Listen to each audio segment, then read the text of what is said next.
दोस्तों स्वागत है आप सभी का आपके अपने YouTube चैनल कैरियर नट पर। जैसे कि आप सामने देख रहे हैं दिल्ली पुलिस MTS वैकेंसी, योग्यता सिर्फ 10वीं। और मैं एक बहुत ही महत्वपूर्ण पॉइंट बता देता हूं, ये लड़कियों के लिए भी है वैकेंसी। ठीक है, केवल 10वीं पास बच्चे ही इस फॉर्म को भर सकते हैं और इसकी बाकी डिटेल्स मैं इस वीडियो के अंदर आगे डिस्कस करने वाला हूं। जैसे कि एग्ज़ाम डेट क्या रहेगी, सिलेबस क्या रहेगा, फिजिकल क्या रहेगा, ठीक है, ट्रेड टेस्ट क्या रहेगा, क्वालिफ़िकेशन क्या रहेगी, एज क्या रहेगी, भर्ती प्रोसीजर क्या रहेगा, ट्रेनिंग क्या रहेगी, सब के बारे में हम एक एक करके बात करेंगे। लेकिन ज़रूरत है आप लोगों की यहाँ पे बने रहने की, ज़रूरत है आप लोगों की सब्सक्राइब करने की, ज़्यादा से ज़्यादा बच्चों के पास इस वीडियो को शेयर करने की। प्यारे बच्चों, 10वीं पास बच्चों के लिए ये जो बहुत ही शानदार मौका आया है, इसको आपको गंवाना नहीं है। एक एक चीज़ यहाँ पे समझो, फिर इस फॉर्म को भरो। गलतियाँ नहीं होंगी तो सिलेक्शन के चांस बनेंगे, क्योंकि सिर्फ 10वीं है और आपके चांसेस बनते हैं। क्योंकि जब मैं इसकी पूरी डिटेल्स आपको बताऊंगा तो आपके समझ में आएगा कि ये आपके लिए एक बेहतरीन चांस है दिल्ली पुलिस में MTS जैसी वैकेंसी के लिए अपने आप को साबित करने का। ठीक है ना, चलिए चलते हैं फॉर्म पर। क्या कह रहा है फॉर्म, कहाँ से क्या कुछ आया है हमारे पास। देखो भाई, अभी ऑनलाइन फॉर्म 7 अक्टूबर से स्टार्ट होंगे, तो कंप्लीट नोटिफिकेशन उसी दिन मिलेगा, क्योंकि अभी तक वैकेंसीज़ के बारे में नहीं बताया।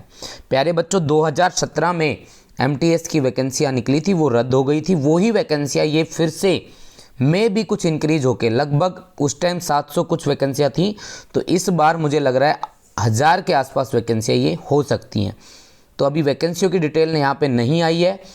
पूरा नोटिफिकेशन जो आएगा वैकेंसीज से रिलेटेड वो जल्दी आ जाएगा। अब सुनिए, 12 अलग अलग पोस्ट के लिए वैकेंसी है। क्या क्या है भाई? कुक, सफाई कर्मचारी, स्वीपर, धोबी, वाशरमैन, दफ्तरी, खलासी, बार्बर, वाटर कैरियर, मोची एंड कोबलर, टेलर, साइकिल मिस्त्री, माली and gardener, carpenter.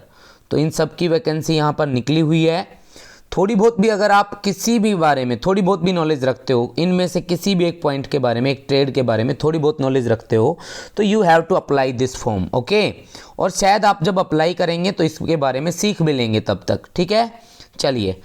Whenever it is intended to make direct recruitment of above these trades in Delhi Police, the number of vacancies to be filled up shall be first determined under each trade.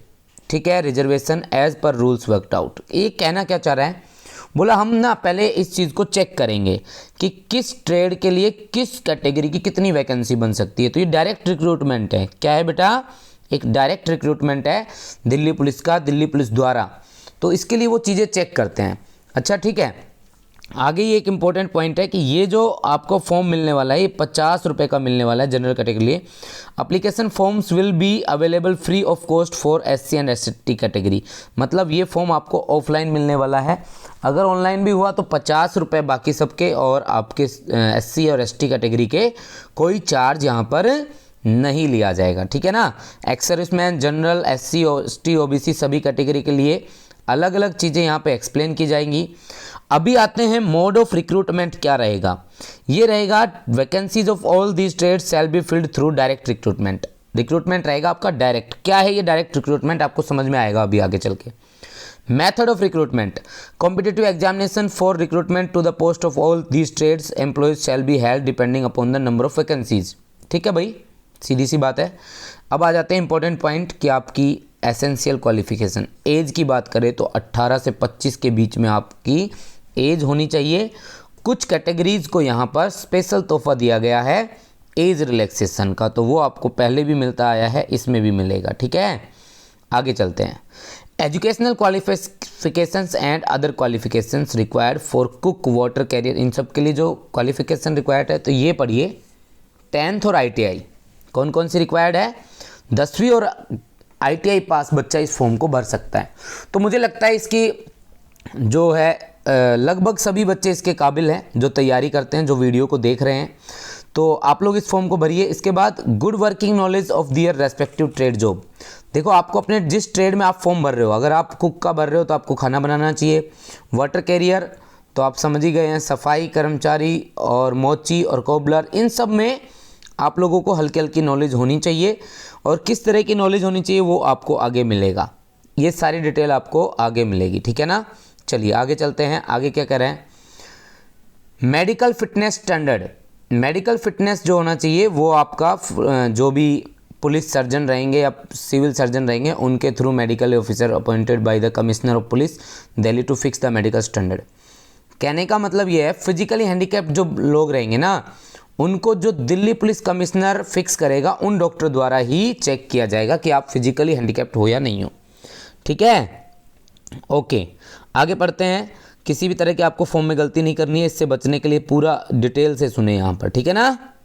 Okay हाँ भाई, आपका जो recruitment करेंगे उसके लिए यहाँ पे clear बताया गया है कि टोटल जो है 1 DCP और 2 ACPs आपकी इस भर्ती को पूरा करेंगे, ACP, ठीक है ना।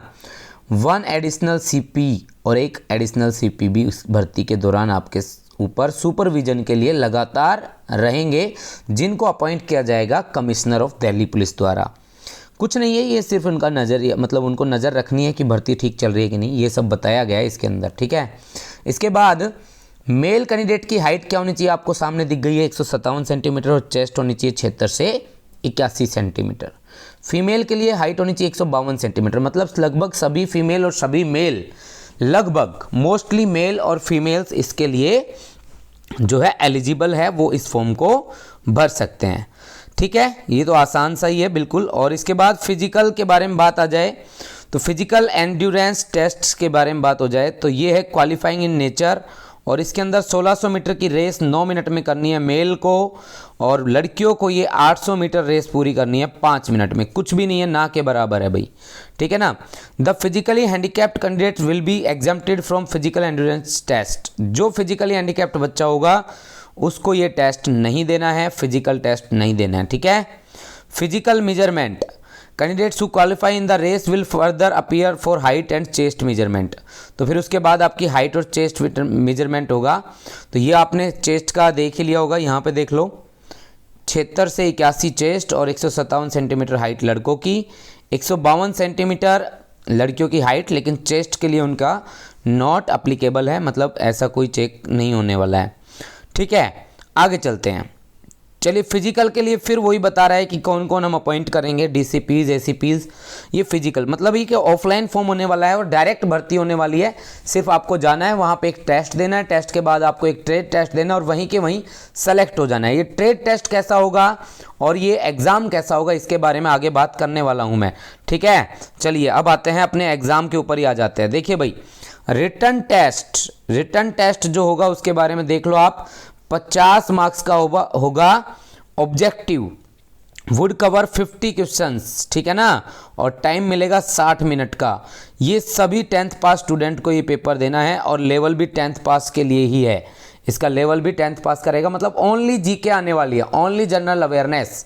तो आप मान के चलिए कुछ तो इसके अंदर आने वाला है दिल्ली पुलिस से रिलेटेड, कुछ क्वेश्चंस तो दिल्ली पुलिस से रिलेटेड हो जाएंगे, कुछ क्वेश्चंस आपके ये लगा लीजिए कि देश विदेश से रिलेटेड। मोस्टली आपके इंडिया लेवल के क्वेश्चन आएंगे, विदेश से रिलेटेड क्वेश्चन बहुत कम बैठेंगे।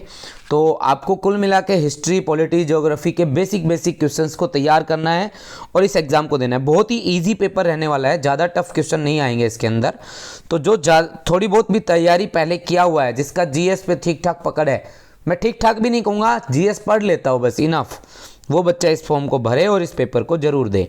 इसके बाद देखिए, मिनिमम क्वालिफाइंग मार्क्स जो होंगे वो 33%, यानी कि 50 में से आपको 33 क्वेश्चन लेने पड़ेंगे। और एक बहुत ही महत्वपूर्ण पॉइंट, ये जो पेपर होगा वो हिंदी मीडियम में होगा बेटा, हिंदी मीडियम का पेपर होगा, इंग्लिश मीडियम में ये पेपर नहीं आएगा, ये बात ध्यान रखना, ठीक है। इसके बाद आपका होगा एक ट्रेड टेस्ट आपका क्वालिफाइंग इन नेचर है, उसमें आपको 20 मार्क्स लेने हैं, ओनली 20 मार्क्स में से आपको मार्क्स लेने हैं, 20 मार्क्स का टोटल पेपर होगा वो। उस ट्रेड टेस्ट में जैसे कुक के लिए बात कर लेते हैं, पहले कुक के लिए बात कर लेते हैं। Knowledge about preparation of authentic Indian dishes, मतलब आपको भारत की सभी डिशेज बनानी आनी चाहिए, vegetarian and non vegetarian both, ठीक है। Knowledge about nutritional value of different food grains, pulses and vegetables, जैसे कि फूड ग्रेन्स, आपको जितने भी खाने पीने की वस्तुएं हैं उनके न्यूट्रिशंस वैल्यू के बारे में थोड़ा थोड़ा पता होना चाहिए। प्रोटीन किससे मिलता है ना, कार्बोहाइड्रेट्स किससे मिलता है, वसा किससे, थोड़ा सा बायो का एक ही पार्ट है, इसको आप पढ़ सकते हो कुक वाले बच्चे। इसके बाद knowledge of operation and maintenance of various electric equipments used in kitchen, जैसे कि किचन में कौन कौन से इलेक्ट्रिक या फिर कैसे भी जो आप लोग इक्विपमेंट्स यूज़ करते हो उनके बारे में हल्की हल्की नॉलेज होनी चाहिए। Knowledge about kneading of atta, cutting of vegetables and grinding of spices. Kneading of atta का मतलब है कि आपको आटा लगाना आना चाहिए, KNEADING, कैसे आप आटा लगाते हो, कितने लोगों के लिए कितना आटा लोगे, कैसे लोगे, ये सब भी पता होना चाहिए। दूसरा, वेजिटेबल्स कैसे काटी जाती हैं, स्पाइसेस को कैसे ग्राइंड किया जाता है। Washing of vessels, utensils used in preparation of food, कैसे कैसे आप बर्तन साफ करते हो प्रिपरेशन इन फूड के लिए। Maintenance of cleanliness and hygiene of the highest order in the kitchen, आपको हाइजीन रहना है, मतलब साफ सफाई के साथ बताना है कि ये सब चीज़ें। Manner of serving the meal, कैसे आप खाना परोसेंगे, हाथों में दस्ताना पहनना है ना, जो स्पून का प्रॉपर यूज कैसे कैसे यूज होता है, एक स्पून को दूसरे उसमें यूज नहीं करना है ना, समझ गए ना। अगर एक सब्जी के अंदर आपने एक स्पून दिया तो दूसरे के अंदर वो स्पून यूज नहीं होना चाहिए। इस तरह की चीज़ें आपसे वहाँ पर पूछी जा सकती हैं। Water career, washing of kitchen utensil and vessels, knowledge of storage of mass articles, cleanliness and hygiene in the kitchen and mess, knowledge of operation and maintenance of water coolers, मतलब जितने भी वाटर से related संबंधित काम हैं उन सबको आपने देखना है, साफ सफाई, वाटर कूलर्स वगैरह सब आपको देखना है, ठीक है ना। Change pads in desert coolers and its cleanliness, ठीक है। सफाई कर्मचारी को क्या करना है, knowledge of cleanliness, cleaning materials like using phenyl, acid etc, acid कितना यूज़ करना है, फिनाइल कितना यूज़ करना है। क्वालिटी ऑफ क्लीनलीनेस, आपकी क्वालिटी कैसी देखेंगे वो। Dumping of garbage, its proper disposable, मतलब आपको पता होना चाहिए गार्बेज 2-3 तरह के बने होते हैं, येलो, ग्रीन, वो आपको पता होना चाहिए कौन से में क्या चीज़ फेंकनी चाहिए, ठीक है ना। प्लास्टिक जो चीज़ें हैं वो कहाँ फेंकनी चाहिए ताकि उसको रिसाइकल किया जा सके, तो वो एक सफाई कर्मचारी को नॉलेज होनी चाहिए। Knowledge to clean the block toilet, sewer, septic tank and pipes etc। चलिए ये तो भाई नहीं होगा आप लोगों को। मॉच्योर कोबलर के knowledge of stitching of repair of shoes, ये भी आप लोगों को बहुत कम मिलता है भाई, जो बच्चे मेनली पढ़ाई करते हैं। धोबी एंड वॉशरमैन, ये बड़ा आसान काम है। Washing different types of cloth in the prescribed times, कुछ टाइम दिया जाएगा उसके अंदर सारे कपड़े धोने पड़ेंगे। Awareness regarding ironing the different types of clothes, मतलब आप कपड़े कैसे कैसे आयरनिंग करते हो, आप थोड़ा इसके बारे में पढ़ के जाना। सूती कपड़ा हो तो कैसे प्रेस करना है, कितने टेम्परेचर पे प्रेस करना है, कौन सा कपड़ा कितने कितने टेम्परेचर पे प्रेस करना है, ये सब चीज़ें आप थोड़ा सा प्रेस के बारे में पढ़ के जाना। Proper experience of dry cleaning कैसे करते हैं। Knowledge of washing material that is soap and powder, ठीक है, वॉशिंग मटेरियल के बारे में थोड़ी नॉलेज होनी चाहिए। इसके बाद knowledge of cutting and stitching of cotton, TC, woollen, ये टेलर के लिए भाई, कैसे आप काटते हैं इन कपड़ों को। Knowledge of repairing of rectifications, minor faults of sewing machines, देखो सीविंग मशीन जो होती है ना हमारी सिलाई मशीन, उसके अंदर छोटी मोटी कोई कमी आ जाए तो उसको आप कैसे ठीक करते हो वो आपको नॉलेज होनी चाहिए। Identification of tools used for cutting and saving, चलो ये भी बहुत कम बच्चों को जो सीख चुका है वही नॉलेज रखते हैं, मोस्टली लड़कियाँ, मोस्टली गर्ल्स के लिए ये वैकेंसी बहुत ही यूजफुल है। दफ्तरी, maintenance of registers, files, distribution of dark files, भैया ये हर कोई कर सकता है, everyone can do this, just a management है फाइल्स का, ठीक है ना। Handling of tools, knowledge of parts, ये साइकिल मिस्त्री के लिए, and repair of cycle, dismantling, ये जिसने सीख रखा है वो कर सकता है, आप नहीं कर सकते हैं। खलासी, about assistance of tradesman like carrying of tools, ladder etc, ठीक है भाई। अब आते हैं मेल, माली और गार्डनर, बेटा इसकी भी लगभग सबको नॉलेज होती है। Knowledge about plants, flower plants and season plants, इसको आप यूट्यूब पे देख के पढ़ सकते हैं ये सारी चीज़ें। Knowledge of different types of tools being used in the trade of gardener, ये सभी चीज़ें आप लोग आराम से यूट्यूब से पढ़ सकते हैं। इस फॉर्म को भी आप भर सकते हैं, इस ट्रेड पे भी आप अप्लाई कर सकते हैं। बार्बर का वही बच्चा फॉर्म भरे जिसको हेयर कटिंग वगैरह या थोड़े बहुत इनके बारे में नॉलेज होनी चाहिए, हेयर ड्रायर वगैरह हेयर कटिंग का नॉलेज होना चाहिए। नॉलेज ऑफ कारपेंटर, रेंडा, यूजिंग ऑफ RE, ये सब उन बच्चों के लिए जो कारपेंटर का काम करते हैं, बढ़ई का काम कर चुके हैं या करना चाहते हैं या किया हुआ है या वो कर सकते हैं, तो ये आपको करना है। जो आपका टेस्ट होगा ना उसमें आपको 10 ही मार्क्स लेने हैं और ये 10 मार्क्स आपके क्वालिफाइंग नेचर के होंगे, इनका दोबारा कोई यूज नहीं है। समझ में आया? Final result, the final result will be declared on the basis of marks obtained in written test 50। ये बहुत ध्यान रखना है भाई, रिटन टेस्ट जितना अच्छा जाएगा उतना ही आपका चांस बनता है कि you will be selected for the these upcoming vacancies. आप इनके लिए सेलेक्ट हो सकते हो अगर आप सिर्फ मात्र 50 मार्क्स में अच्छा स्कोर करते हो और वहाँ सिर्फ क्वालिफाई करते हो ट्रेड टेस्ट के अंदर। तो भी एक बड़ा पॉइंट यहाँ पे ये है कि फिजिकली हैंडीकैप्ड बच्चे को टेस्ट नहीं देना, उसका ट्रेड टेस्ट में से ही सब कुछ चेक किया जाएगा। ठीक है, ट्रेड टेस्ट में उसने कितने मार्क्स ऑब्टेन किए उसी के बेस पे उसका सिलेक्शन होगा। अगर कोई फिजिकली हैंडीकैप्ड बच्चा है तो मेडिकली देखो अंधा तो नहीं कर सकता, जो लोग कर सकते हैं इस फॉर्म को, जो भर सकते हैं वही भरे। किसी के पैरों में प्रॉब्लम है, हाथों में प्रॉब्लम है तो वो लोग इस फॉर्म को भरे। ट्रेनिंग ऑफ कैंडिडेट, थोड़ा ट्रेनिंग के बारे में बात कर लेते हैं। सब चीज़ें बातें हो गई हैं। ट्रेनिंग होगी आपकी 3 महीने की बेसिक, जिसके अंदर आपका फिजिकल भी होगा, जिसके अंदर आपको थोड़ी थोड़ी नॉलेज आपके कोर्स से रिलेटेड भी दी जाएगी जिस स्पेशल ट्रेड में आप जा रहे हो। ठीक है ना, पीटीएस पीटीसी जो भी होगा वहाँ पे आपको ये सब करना होगा। तो यहाँ पे कोई भी ट्रेनिंग के दौरान आप अगर गलती करते हो तो इन सब के लिए आपको बाहर निकाला जा सकता है। मिसकंडक्ट या गलत झूठ बोलकर कोई फॉर्म भरा हो, आपने फॉर्म में कोई गलती की हो, बाद में भी आपको ट्रेनिंग के दौरान निकाला जा सकता है, ऐसा इसके अंदर कहा है। तो ऑफलाइन फॉर्म होने वाले हैं, डायरेक्ट रिक्रूटमेंट होने वाला है। प्यारे बच्चों तैयार रहो इस रिक्रूटमेंट के लिए। 7 अक्टूबर को इसकी वैकेंसी आउट होने वाली है।